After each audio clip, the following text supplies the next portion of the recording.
Hey everybody, it's the Film Optimist. I got a new setup. My wife rearranged the room, and now there's not a fucking light in the background hurting you people. The blinds are still kind of a little bit of a problem, but not too bad. It's better than me having to fucking block the light with my fat ass head. Anyway, today we're talking about An Evening with Kevin Smith. The first out of in the trilogy of evening films, evening Q&A sessions from Kevin Smith.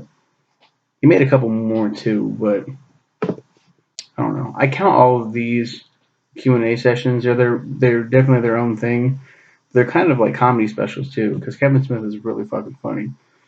Um, I grew up with Kevin Smith movies. Clerks 2, Mallrats, Dogma. I'll be talking about all those movies. Kevin Smith is my favorite filmmaker. His body of work might not be my collected favorite. That'd probably be Christopher Nolan, because I've never seen a Christopher Nolan movie I have not liked. Kevin Smith has some movies that are just really fucking awful, and some that are just really fucking bizarre. But his early shit is like untouchable. They're really good films.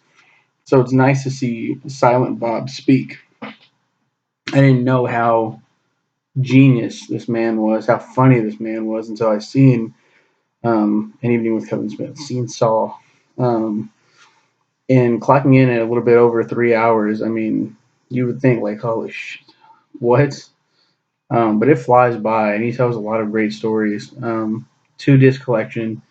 I believe it's the second disc where he's talking about his time with Prince. Prince wanted his help making a documentary on God and the creation of man. Kevin Smith's like, I don't know either one of those things. I'm not an expert at all.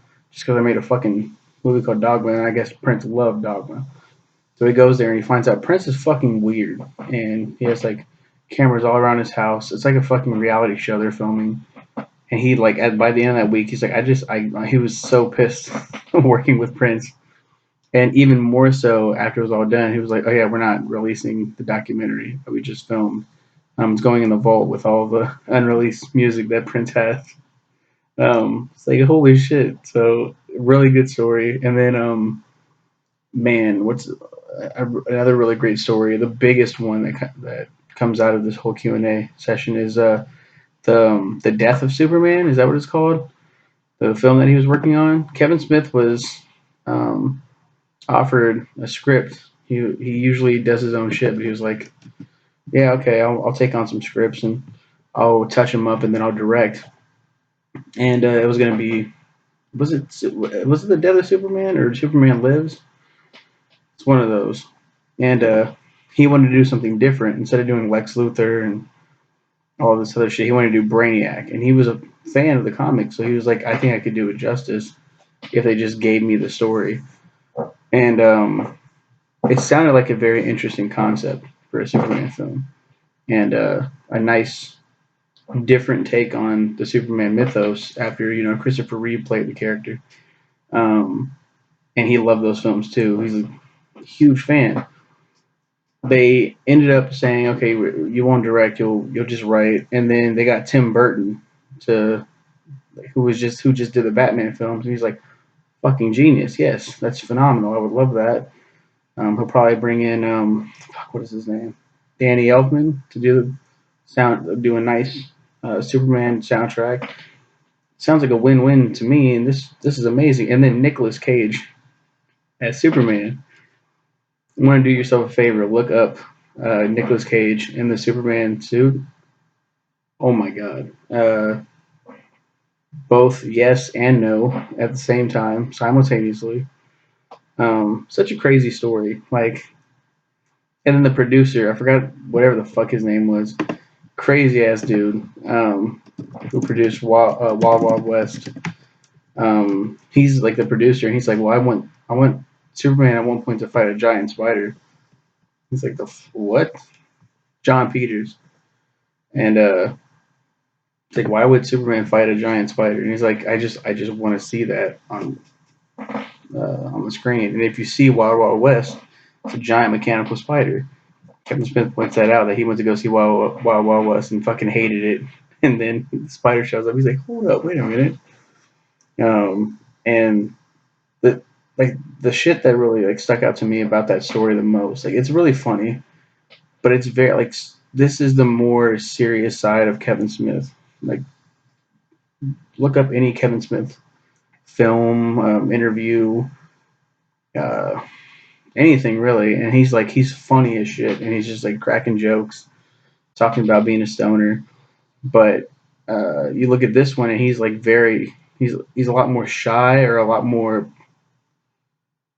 professional. Like he's really cool, and he'll crack a joke and crack everybody up.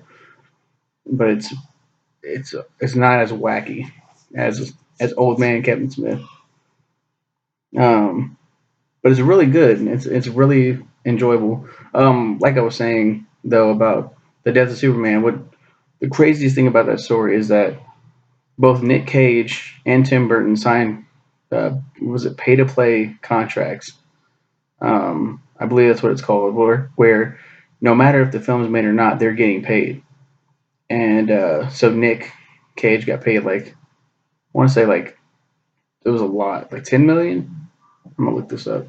Like 10 million, and Tim Burton was gonna get like $1 million. Um, pay. And there's a fucking video too. Nicolas Cage was paid 20 million. 20 million. And Tim Burton was paid less, I believe. $20 million for a film that never saw the light of day. They used to make me really mad. But I mean, they signed the contract. I mean, they knew what they were getting into. That's just a horrible choice for a Superman too. God, that picture is so fucking ugly. Um, but yeah, that's my kind of off the wall, all over the place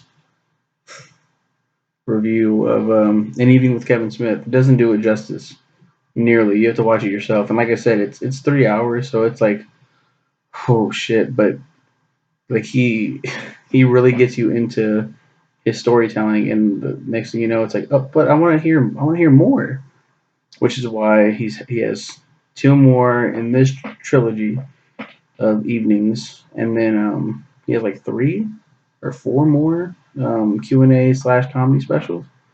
So yeah, I'm gonna be talking about all those. This was my review on Evening with Kevin Smith, and have a good evening.